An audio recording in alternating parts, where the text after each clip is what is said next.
What's good, Wagering World? It's your boy Five Star in Vegas, broadcasting live as always from beautiful Summerlin, Nevada. And then with my co-host, my guy, the only Sacramento Kings fan that I know. What's good, Spreadster? How are you this morning? Oh, good morning, man. Rose up a little later than usual, but I'm excited to just get my day right. I got some coffee, and we're going to talk some basketball. Yeah, you and SKEE, man. Bring in our Vegas homie, man. One of our friends of the show and a friend of ours, man. He works with the Wager Talk every day, man. You can also catch his green room on Spotify, right, SKEE? Yes, sir. Every day. What up with y'all? Good to be back with y'all. Welcome back, man. Welcome back. I wish we would have made the bet on the Warriors in 5. I'd be right now skinning and grinning. Hey, it's all good. Hey, 6 is still good money with me. That's what's up. That's what's up. What you got for Steve? First of all, before you get to what you like today, what's your thoughts so far on the series? And I know you had you got both tickets though, right? You got one on the Warriors and the Celtics to win the title, right? I have put whatever I was gonna win on the Celtics on the Warriors. You know what I'm saying? Okay. So I'm confident that the Warriors still gonna win this series. I did it, I think, after game 1 when they lost. I think it went up to plus 160. So I got in on this series a couple times, but I'll tell you what I think about it so far. The team who plays with the most energy, who or the most effort, you know what I'm saying, is the team that wins the game. Golden State, for 2 games now, I've seen them kind of sleepwalking. Right. In his past game, in the third game, the first 12 minutes weren't great, and the first 3 minutes of the fourth quarter really would turn the game. But Draymond, I think it's all gonna start with him. He played kind of soft in that game, and he can't. If he plays like that, they're gonna lose every single time. If he shows up and responds like he does in game 2, I think you get a much more defensive game. I've heard about 3 people now, whether it's Steve Kerr, Draymond Green, a few people now keep saying the words play with force and keep saying point of attack on defense. You know what I'm saying? You saw how that second game went. Warriors came out and had a focus on the defensive end. I think that's what we get tonight. And Boston, you already know how great of a defensive team they are. They held the Warriors to 100 points. So I think you get a battle tonight. I think it's an under type of game, and we can go back and forth. I have a lot of feelings on the side. Okay. Yeah. Okay. Spread. What do you think about tonight? I'm glad they have live betting. I want to see how Steph looks. I want to see how Steph looks. And SKEE you gave me a quote beforehand. I'm not going to go off a Steph quote because I think a Steph quote's going to be that I'm 100% no matter what. He's not the type to make excuses, and he's also not the type to show his hand before the game. Nope. So I'm actually going to be on. We do a live betting show on Room Pure Sports, and I'm going to be on there tonight. And if he looks good, I'm going to jump in on the Warriors right off the bat. That's my number one hesitation. At the end of game 3, before the injury, I was talking. I said, "Ooh, there's a lot of things that I see that I think the Warriors can do better to improve upon this performance." Not to mention, I mean, I even was watching right before I jumped on with you, SKEE, their interviews and just their tone after they win. Man, Boston is like, man, they almost like smoking a cigarette. They so relaxed after every time they win. It really feels like they lit up. So we'll see if they can do that again. But the combination of the way both these teams zigzags, but I think Boston's even worse. I like the Warriors, but I'm worried about Steph. Let me ask you a question real quick, Spread, because I feel the same way like you. I think there's a lot of ways that the Warriors can improve. They still haven't played to their potential yet. Do you feel the same way about the Celtics? I mean, there's certain things they can do. They haven't had a complete game either, right? Because the first game they played well, but Tatum shot terribly. And the second game, of course, they shot better and they got things done.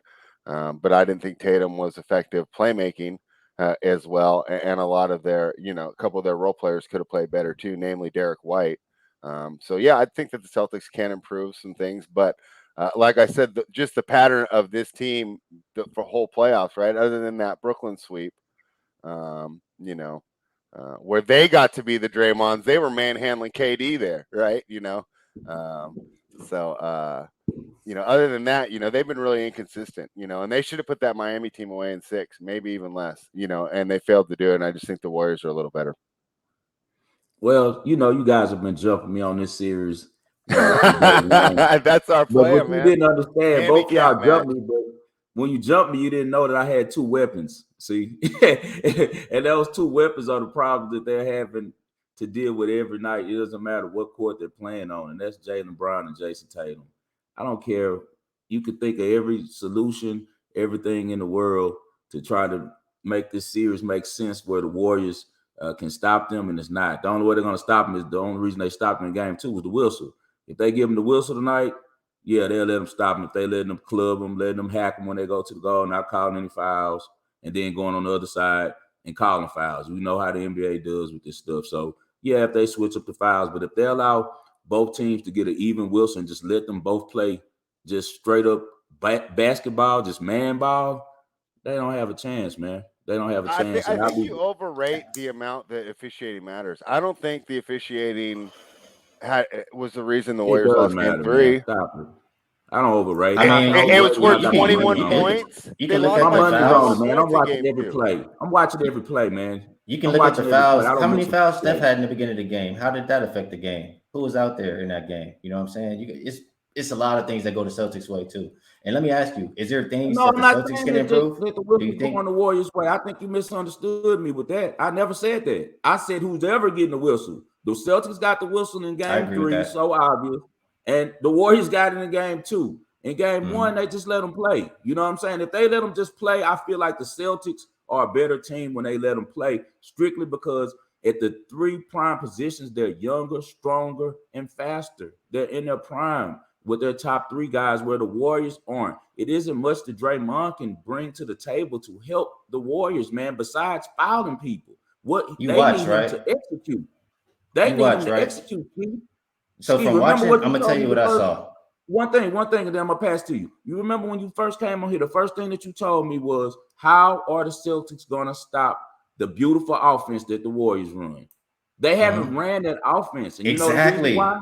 But you know why? You know why? Because Draymond sets the tone in that locker room. He's frustrated that he can't keep up right now physically and that he's not playing well. So he's trying to turn this to WWF wrestling, bro, and doing dumb stuff. And he's really hurting you guys because you guys don't have to get into that with the Celtics. The Celtics have to muck it up and make it ugly and play defense. The Warriors are supposed to be executing, bro. And long as he's off his game and on that dumb stuff, they're not going to win. If he comes out and just plays ball and leaves all that foolishness to the side, you guys probably could win tonight, bro. But the key is Draymond, like you're saying. That's the key to the team. But he has to play ball. Stop out there playing, trying to show how hard he is and tackling people close. Man, just play basketball. You're a good basketball player. You're a Hall of Famer, potential Hall of Famer. Play basketball. All right, I'm gonna respectfully disagree. You know what I'm saying? You saw game 2, he played the way Draymond plays, and that is why the Warriors won. From the tip, he made a difference in the game. When he plays the way you're talking about or wanting him to play, that's how he played in game 3. And it was his worst game I've ever seen Draymond play. He can't be that soft guy. He can't be that whatever guy. He has to bring his edge to the game. And when he brings his edge to the game, it's going to look exactly like game 2. So far from what I've seen, like you said, the Warriors have not ran their offense. And that's why I say it's a lot for them to improve on. We haven't seen Jordan Poole really get off. He's looked shook. If he starts ball handling, if he starts, they need to hunt Robert Williams. Every time he's on Jordan Poole, he should attack. It was one play when, he's just jerking him around. You know how shifty Jordan Poole is, and Robert Williams on there on 1.5 legs. Run him off the court. I think you get a lot more from Jordan Poole. Klay Thompson finally heated up. I think that continues. And I think we finally see, I don't want to see everybody standing around. I want to see that beautiful Warriors offense. And I think they get back to that. And on the flip side, you guys got one A person, one A player. That's Steph. And we got the best player in the series. And we got other players who can put it in the basket too. No, you don't. You had the third. We got Jordan Poole. All right. Well, anyway, we got defense. And all I got to do is try. If you watching the games like I'm watching the games, I don't want to hear that shit. If you watching the games like I'm watching the games, they haven't even tried on defense. They're standing around watching the guys. All they got to do is try. It's effort. Whatever team you think is going to bring the most effort in the game, that is who is going to win. All I hear from the Warriors, all I hear from Draymond, all I hear from Steve Kerr is more force, more point of attack on defense. It's more effort. That's who's going to win this game. And honestly, I'm going to be real with you. I think the Warriors are going to win 3 in a row, even if they don't win tonight. Since I've been alive, like I told you before, we've never seen a team come on, back-to-back 7-game series, win a championship. We've seen the Warriors win in all kind of ways. Down 1-2, down 1-3, don't matter. They got 2 more games. They've lost in the finals. You know that, right? If they win this game, they got 2 more games at the house. No way in hell the Celtics beat them twice more at the house. So, hey, call it what you want. The series is over. Call it what you want. They said that back in 2015 too. They said that back, or 2016, whatever it was, versus OKC. And I had a ticket on that too. I'll be right here. Man, it's 2022. And in 2022, you Clay is 6 years older with 2 more. They didn't have Jordan Poole injuries. He doesn't play defense the way he used to, man. You need Clay, bro. Clay is not the second best player anymore, bro. And Poole wasn't ready, just like I told you he wasn't. He hasn't done anything. We'll see. The series is still going on. We'll definitely see. What do you think, Spread? Only thing I got to jump in is Steph Curry is the best player in the series. Hands down. There's 3 players in NBA history. There's 3 players in NBA history. He's averaging 31 points in the finals. 25 points, 5 rebounds, and 5 assists. He's currently not the best player. Do you know who they are? Do you know who they are? There's 3 players that have done that on 55% true shooting percentage. LeBron James, Michael Jordan, and Steph Curry. More than affecting the game. This idea, shooter, man. It's more to the game. It ain't his fault. It's everybody else. Don't say it's Steph's fault they lost. Because if you say that, you're wrong. You're wrong. Is it Steph's fault they lost? Yes or no? Is it Steph's fault they lost? Let's look at his numbers against. You can't say that with a straight face. Rebounds and that's all I care about. And defensive. They not stopping nobody. Look at those 3. We don't care. If you put Steph and Jaylen Brown one-on-one, Steph's gonna torch him. If you put Tatum one-on-one, he gonna torch him. Basketball, man. They're not doing anything special defensively. On defense, Marcus Smart, Robert Williams. If you take Robert Williams out, Celtics defense is trash. Look at their defensive rating without their starting 5 on the court. When it's just Jaylen Brown and Jason Tatum, they're trash. I watched it all season. I bet on the Celtics all season. I told everybody how good they are. I had tickets on them. I know why they're good. It's Robert Williams and Marcus Smart on defense. It ain't Jaylen Brown and Jason Tatum. Don't nobody worry about them. Okay. I still disagree. Okay, go ahead, Spread. So Curry's the best player in the world. Yeah, I mean, that's pretty much all I got. MVP. Go ahead, man. No, that's pretty much all I got. I think you guys said it all. Somebody told me you look like a comedian. I don't want to hear that. You hear it all the time, but you know when I was younger, I got compared to all these good-looking dudes, and now I'm this age, I get compared to like these crazy-ass comedians. What's his name? Do you know his name? I'm not saying it either. We're not saying it either. I know who you're talking about. I get it all the time on my other shows. Texting me from home. Look, Skee, they be texting me from Houston like, hey, man, I see you got a comedian on there with you. The code. Wow. I'm like, comedian? This dude's a professional sports bettor. What are you talking about? When I was younger, I got all these good-looking dudes. Now I'm find out the guy. I'm gonna find out the guy's name, man. But I know his name. I'll tell you after the show. We're not giving the audience after the show. You know, you guys are my guys, bro. You know, you some of my closest homies, man, in the sports betting world and just period of life, man. But look, man, y'all are being fans right now, man. You see stuff blind. You see it from a blind vision, man. Your vision is affected, but it's okay. It's okay. This is the very reason I don't bet a lot of Saints games. Hey, I'm a Lakers fan. This very reason I don't bet a lot of Saints games. You're a Lakers fan. I'm a Kings fan, Skee, but I'm allowed because you like Steph Curry more than LeBron. So you're really a Warriors fan.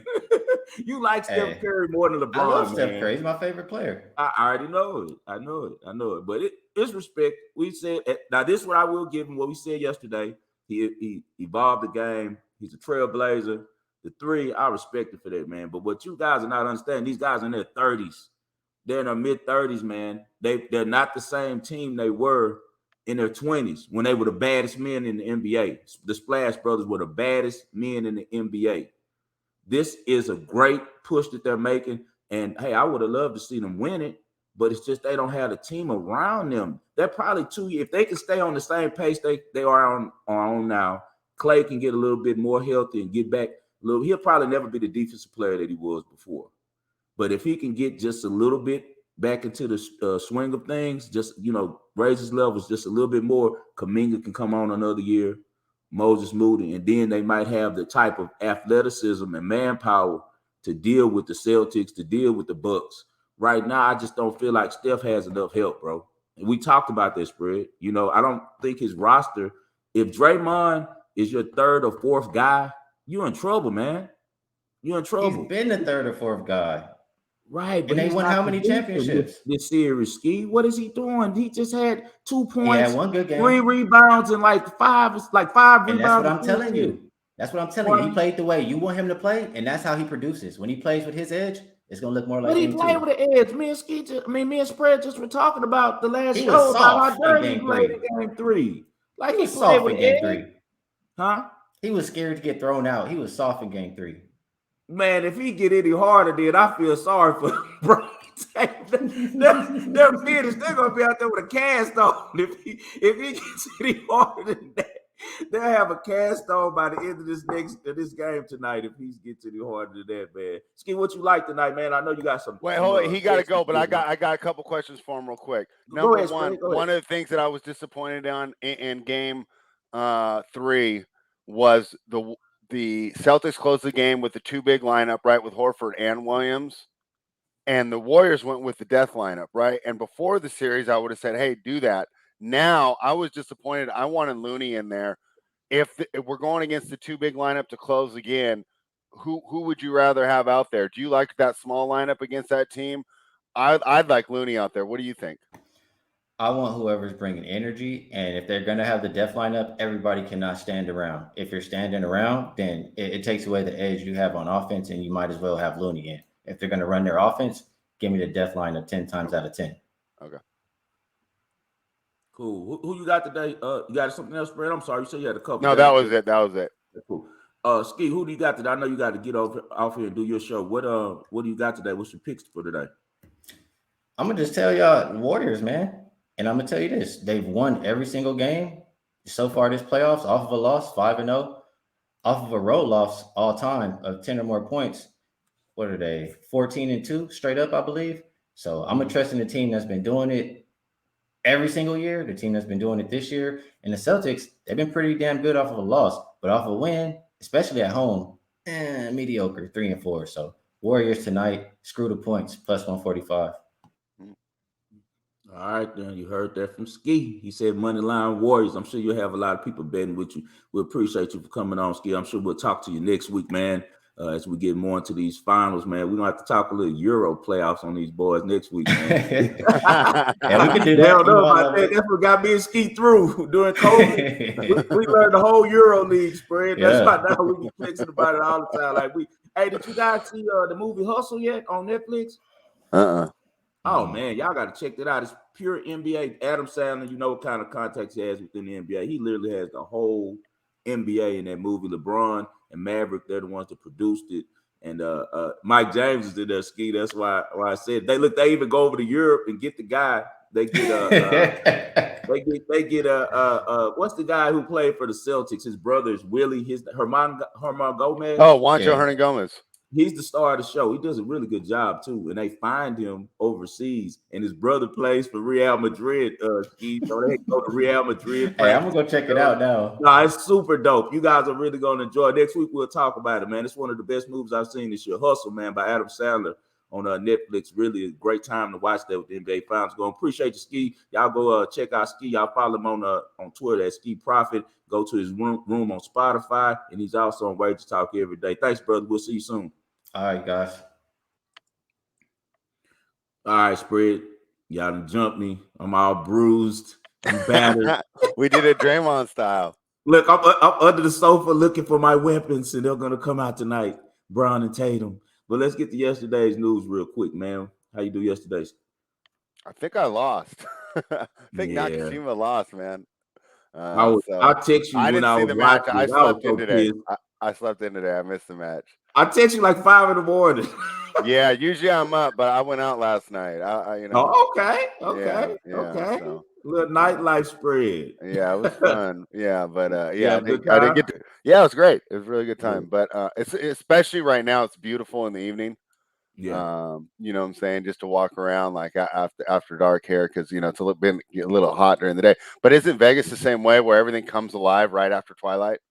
Yeah, in the because that's summertime when it's hot like now. Yeah, but I was up this morning. I get up every morning about 6 and take my baby son, yeah, put him in the stroller, and we go on a little jog / walk for about that's 5 good. miles around the neighborhood and stuff every morning. So That's that's what I good. was texting because I bet this dude that I saw the line just completely switch offshore. And you know how we are. I was like, man, I ain't going against my guy. I'm gonna just stick with spread, forget the Yeah. juice. But I saw the juice switch when I saw Mandarino go from plus 105 to minus 105. I said, oh, I'm in trouble, you know.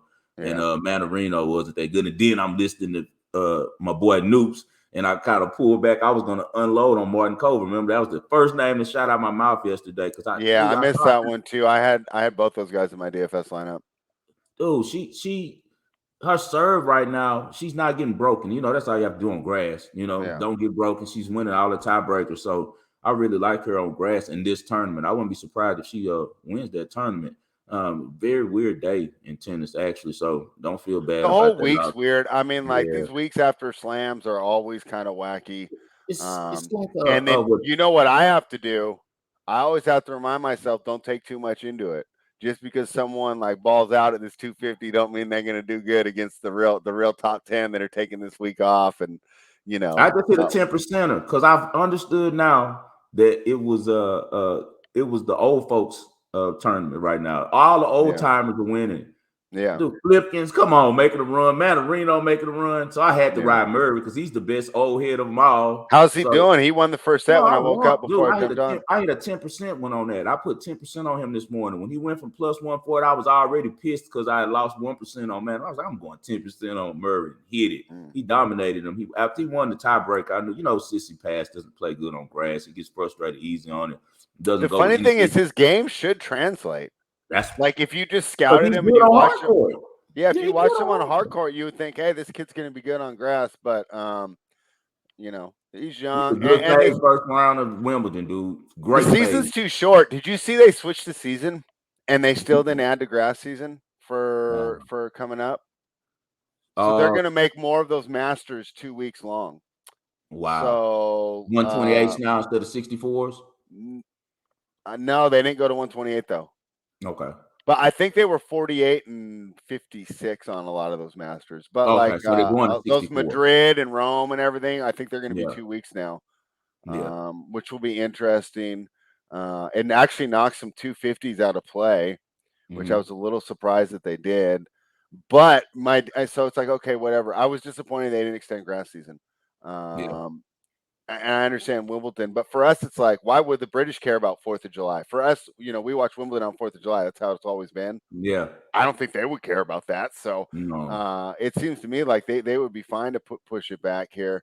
And I guess the U.S. Open doesn't want to go against the NFL, but as the way the schedule is right now, their men's final goes against opening day and gets completely overshadowed. So it's not like they have the best schedule to begin with, right? Like I remember, I'll go because my buddies and I, like, we don't watch during the year, but we usually try to do week 1 together, right? You know, just because we're older and we have, so much going on, right? And I'll be sitting there streaming the U.S. Open. Like we'll have 3 or 4 TVs and they won't even give me a TV. You know, of course that's not. They're like, we are not putting tennis on today. You know, and football rules. Football always rules. You know that. Yeah. Yeah, so but it's not like they had the best day to begin with. Yeah, so that's cool though. We take a tough with Nakashima. Mandarino looks good, man. I'm not gonna lie, he looks sharp, and he pretty much switched him, cheese that guy this morning. Like I said, let's not take too much into it. He's probably gonna get smoked next week against the real top players. You know, he's trying to do. I can tell he's trying to make some money. He needs some money. He on his last little run. Nakashima's a 20-year-old player. You know, I'm just hoping that he ascends. He's a player that I'm really high on as far as American prospects. I'm also high on Tommy Paul, so I probably overrated the victory against Tommy Paul. And then I guess, one thing I didn't factor in was the style switch, right? Because he played against 2 guys that really play the same style as him. And then he goes against this guy that plays the exact opposite style, and I didn't think it would translate well, and Mandarino did fine. So Nakashima still got some growing to do, but he's 20 years old. I think he's a fun American prospect, and I think we're going to be talking about him a lot over the next 3 to 4 years. Yeah, you know my guy's Taylor Fritz. He got upset too. He got beat by some guy from that was playing a home tournament that could serve pretty good. I Yeah, forgot and his he's name. someone that I was high on for Wimbledon with this field just kind of getting wide open, right? Because there's no Russians, no Belarusians, Zverev's out, Nadal's most likely out, right? So it's He just already like, said he's not playing. yeah. So I mean, this field's Yeah. wide open. Fritz was the guy that I said, oh, his game translates, right? So, and of He'll course, be it's just okay. one tournament, yeah. But Yeah, he'll be okay. I was hoping to see him do a little better this week. Yeah, he'll be okay for the big money. He should do all right. He's a to me he's the #1 American player right now. Do you like him more than Opelka?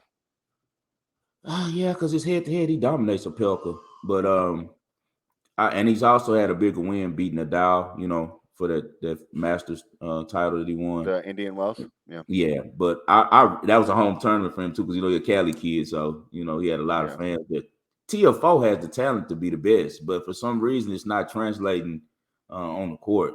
I don't know why. He also probably has the weakest fundamentals. Exactly, that's what I'm saying. He has all the natural talent, the speed, the shot making. It's unbelievable. The power he can create on his serve. But the way he hits his forehand, it looks great, but it's also like high variance. It's not how you would teach someone if you started him, because he taught himself, or I mean, you could tell he's not like these other kids that went through the academies. Nah, he didn't go. He So, learned in DC. I think he kind of grew up in DC somewhere and played and got in one of like the city. Because he reminds me of the kids that started playing when the racket was too big and heavy for him, so he adjusted. And that's then, probably what it is. Yeah, I think so. Yeah, he has a lot of wing in it, right? Yeah. Yeah. So, yeah. But he's awesome, and the thing I like about him is he plays the big points well. Yeah, I think he plays really well under pressure, and he really rises to the occasion. Multiple times, so you can never count him out. And of course, he has like the excellent court coverage, excellent skills, and from what I've seen, he's really popular with the other players. Now that doesn't matter on the court, but it's just makes him a fun story. Makes him, makes him more fun to root for, right? Yeah, they love him. He's endeared by everybody. Foreign players, everybody loves Big Foe. I won my game last night, so that makes us 3-3 on the week. So we got to come through tonight with some good performances. But I had the Indians. Oh my goodness, what a game! You mean the Guardians? Yeah, they covered. They won money line, but they went down 2-0 first.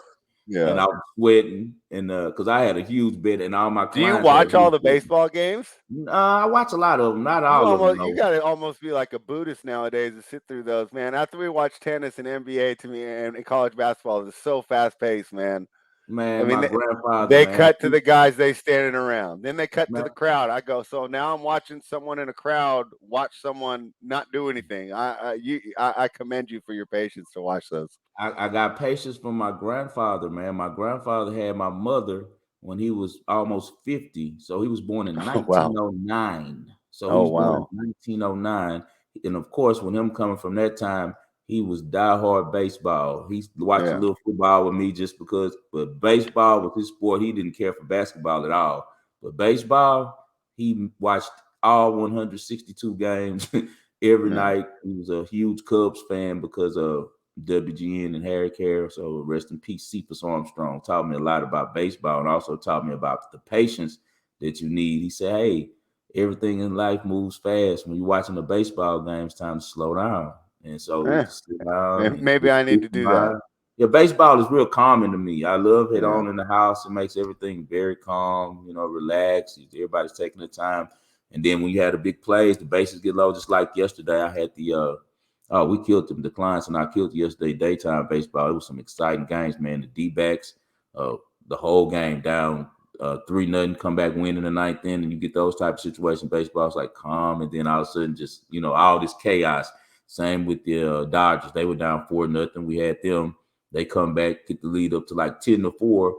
The White Sox come all the way back, make it 10-9. Then they end up winning like 11-9 or something like that. It was a crazy game, but yeah, baseball is cool to watch, man. You just gotta have patience. It's not for those who deal with a lot with the new world, with the social media. It kind of makes it where you have short attention span. So that's why I like baseball anymore. But I try to, like I said, I learned from one of the best, so I was blessed with that. But we won with the Indians. They came back from 2-0 and 4-2. Exciting game. And still ended up covering the run line for me, too. They ended up winning 8-4 because, as I said, they're a great home team. Cleveland is a great home team, man. They play really well at home. And Oakland continues to struggle. I believe that's 9 straight losses. Those are your guys, man. What's going on with your A's, man? I'll be honest, I don't really follow them. You don't follow them anymore? It's not even worth it. Well, so I got screwed here, and I'm going to switch here at the end of the for football season just because I'm going to get the NFL package for free. That's why I waited.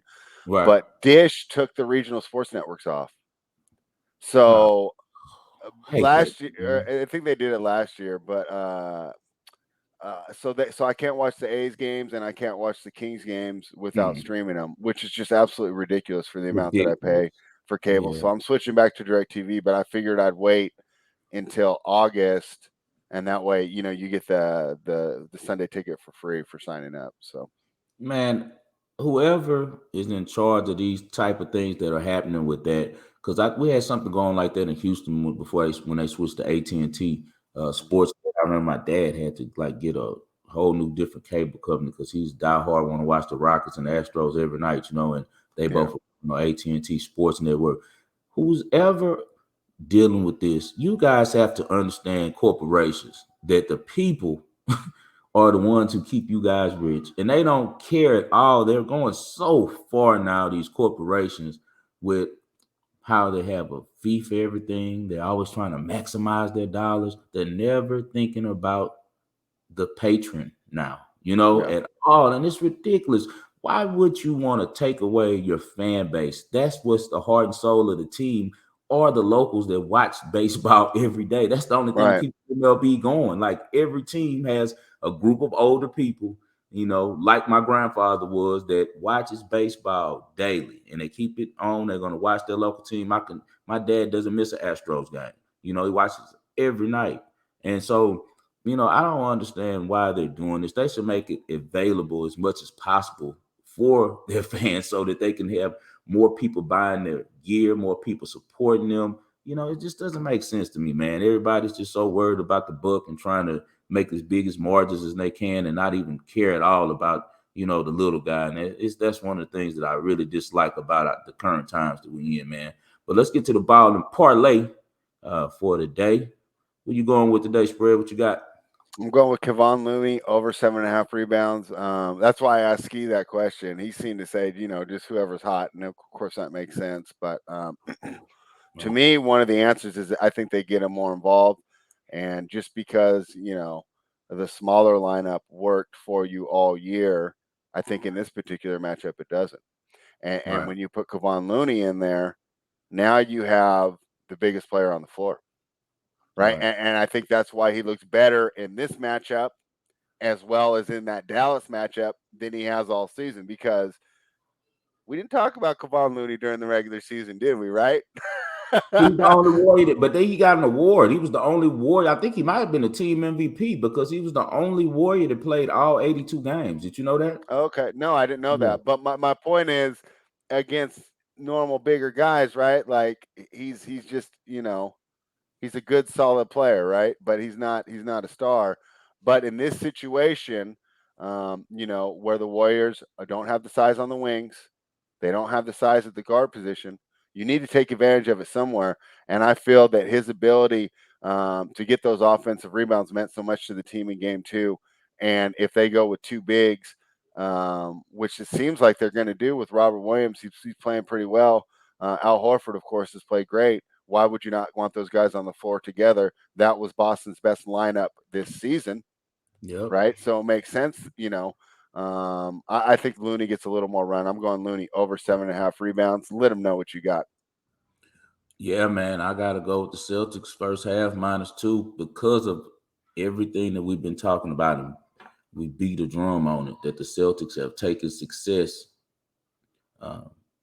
not well during the playoffs. They haven't done well after games that they won.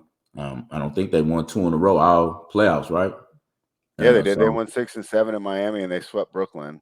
Okay. I'm going. They went back and forth, and they won 2 in a row against Milwaukee too.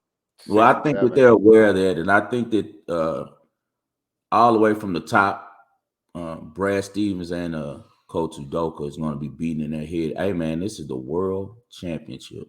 We're at home. We have the ball is in our court. All we have to do is defend the parquet. So I think they're going to be very focused coming out because I think a lot of people are so used to the Warriors bouncing back that they're going to be heavy on the Warriors tonight, especially first half. Expecting them to, come out on fire. Well, I expect them to have a big third quarter. That's what they've been doing repeatedly over and over. That's the one trend that you can count on with the Warriors is them coming out of halftime, making adjustments, and being ready to play. So I really like the Celtics the first half to start really sharp just because their lack of having any type of ferocity about their game after a victory. Seems like they come out real lethargic, come out too, satisfied.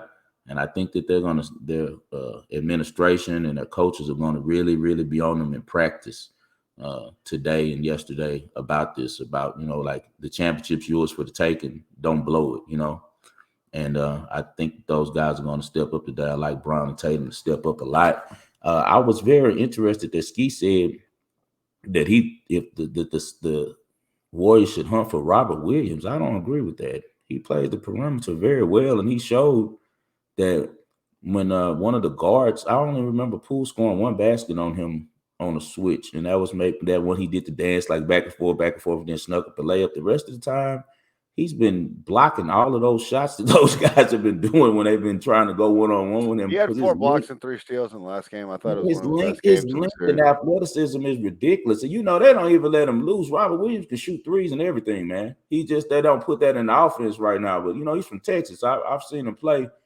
since high school.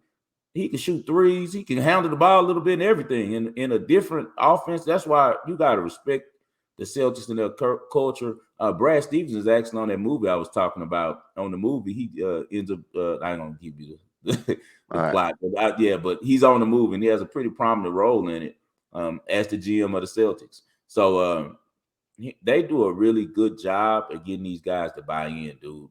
Like you got Marcus Smart, as we said before, and he's giving Steph Curry. I know Steph Curry is getting points, but he's catching hell. He's really physically giving him a lot of stress because Marcus Smart is a 6'4" combo guard that when he came out of college, I really thought he was going to be a Dwayne Wade type. He's that good offensively.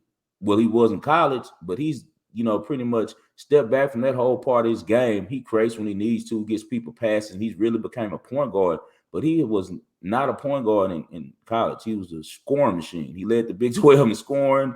He had some of the best dunks you're going to see on SportsCenter.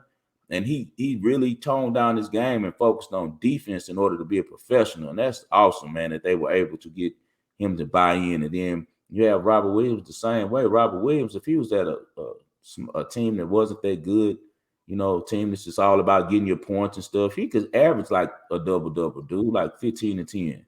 Like he has that type of game. He's better than a lot of these young kids who are getting better numbers than him.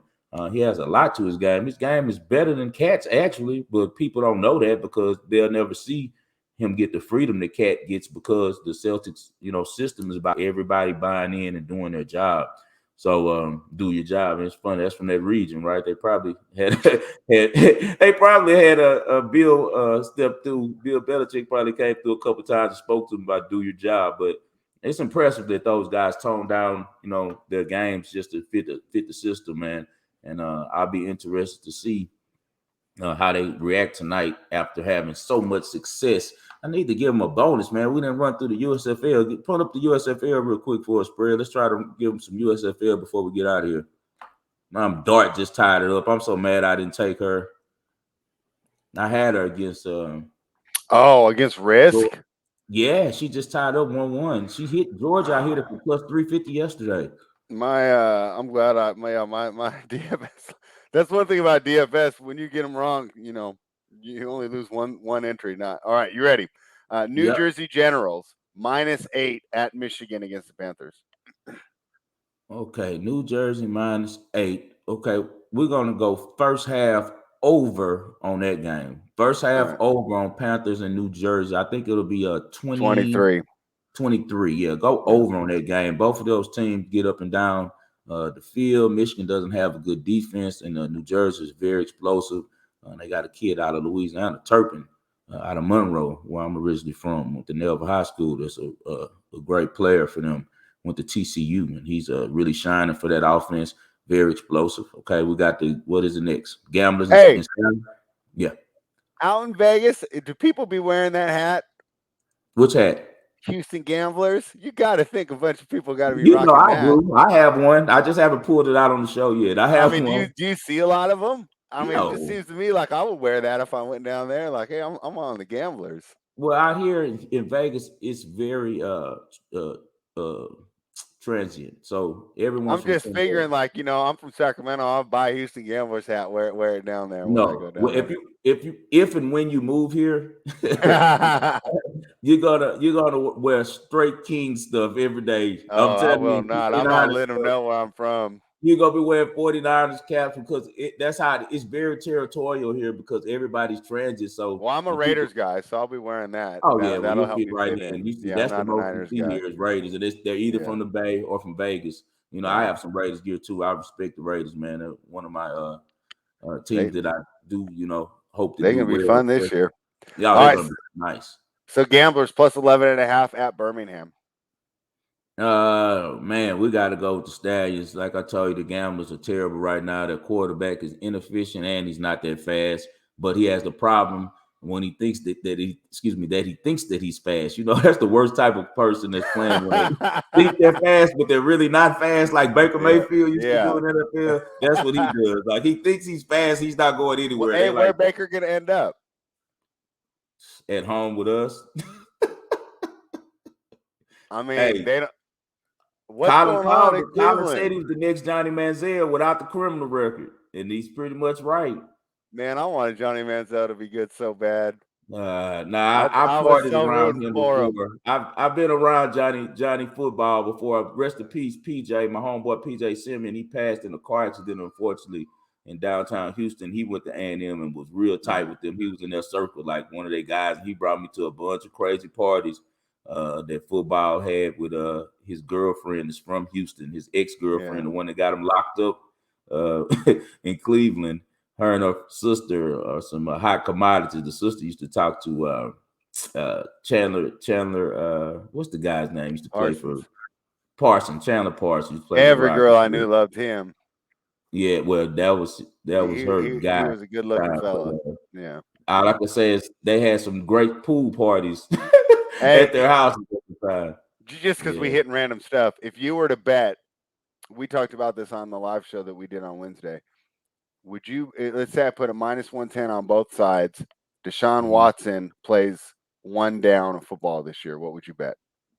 I bet that he doesn't. Doesn't? Okay. Because we were split on that. They actually cross bet that on the show because two of the guys disagree. I hate that for that kid. And I was a proponent of him. He was my favorite quarterback, probably college football history. Him and my boy VY, which is the homie. So Deshaun was the guy, man, and it's crazy. He has such a great image, man, and now he'll never come back from that, man. He'll never come out. If he plays well, if he gets another chance to perform on the football field. Now, by the time he does, he's older. He hasn't been getting reps and all of this, so we don't know how he's going to look. But on top of that, he has to win, or that's the only way people are going to forgive him and forget about it. He has to be so good on the football field that people start, talking about his play. Because how the NFL and America works, period. They love redemption stories, but you got to win. You got to win. He's going to have to do some outreach stuff and, start some programs for helping women and stuff. He's got to rebuild his whole image with women. The good thing he had going, his girlfriend was backing him. I don't know if she still is. I haven't been keeping up with the story because after he got out of Houston, I was pushing for all of Houston media, and I made sure I did it myself in the sports media because I'm not a big part of it, but people do listen to me on 97.5 for my sports bets and stuff. So, I have a small voice, and I was like, dude, y'all need to leave this guy alone. Stop even talking about him. Stop even talking. He's gone. Like, it's not our problem anymore. So if it's not the city's problem anymore, concentrate on the people that are here. Talk about Davis Mills and what the young quarterback's about to do instead of focusing so much, because now it's getting to the point where you having some personal feelings against this dude. So just, when you're getting personal, then it doesn't have any room therefore in journalism, because now it's coming from a personal opinion instead of just coming from straight facts, you know. So push for them to leave that alone. So I haven't followed the story as much as when he was in Houston and they were trying to trade him. But I think his wife, fiance is supporting him. She was back in Houston. So that's one step toward maybe making amends with a lot of females out here because you do not want the women against you. That's not what you want. You know, you don't want to be like a villain in the eyes of the women of this country and around the world. And that's unfortunately the situation that Deshaun has gotten himself in, and it's just a waste of talent, man. It's just a good lesson on having self-control, having self-control, and also that to those who are given much power, much is expected. You have all this power, don't use it like that, man. If the stories are true, what I'm hearing and what I'm reading is really sad because with the type of money he has, he didn't even have to do that. So that means it's something about you that enjoys making these people feel uncomfortable because come on, we know Spread. How many skeezers out there that's just willing to do that for free? Like because he is, or he could have paid him. He has the money. So you were paying a masseuse, you could have paid the same thing to a skank that looks good, a little IG model who's trying to get some bread. She would have massaged you just as well and did let you do everything. So therefore, now when you're doing these things to people who don't want to be involved and participate, you continue doing it. Now that's a sickness, unfortunately. It's a real bad sickness, man. And hopefully he gets some help and gets his stuff together, man. Because it's just, like I said, a very sad story. Nothing in the world sadder than a waste of talent. Anything for the people, Spread, before we get out here for the weekend, man? No, be excited to watch tonight. And then there's no NBA on Saturday or Sunday. So we'll be back and we'll be able to preview Game 5 on Monday. So that should be a lot of fun. Yeah, that's going to be a lot of fun. And guys, we're winding down. I think next week will be our last week for the daily show for about a month. We'll come back to you guys on August 1st. Me and Spread said we're going to do a lot of football prepping for you guys, telling you about each division and the NFL. And we're going to break down the conferences in the college football and get you ready for our biggest time of the year, football, because that's when, that's the time when it's really fun to bet sports, man, during football season. So we look forward to that. We just gave you guys the Celtics first half -2. Get on that. I also added 2 USFL bets. We're not going to put them on the screen, but just so you guys have them, it's going to be a first half over on the Michigan and New Jersey Generals, the New Jersey Generals and Michigan Panthers game on USFL, and also the Birmingham Stallions -11.5 against the lowly Houston Gamblers. All right, man. Follow my guy Spread at Spread Staff. Follow me at 5-Star in Vegas. Spell out the 5. We appreciate you guys tuning in every day. Subscribe to SCOON TV. We're here Monday through Friday. You guys have a great weekend. We'll see you on Monday.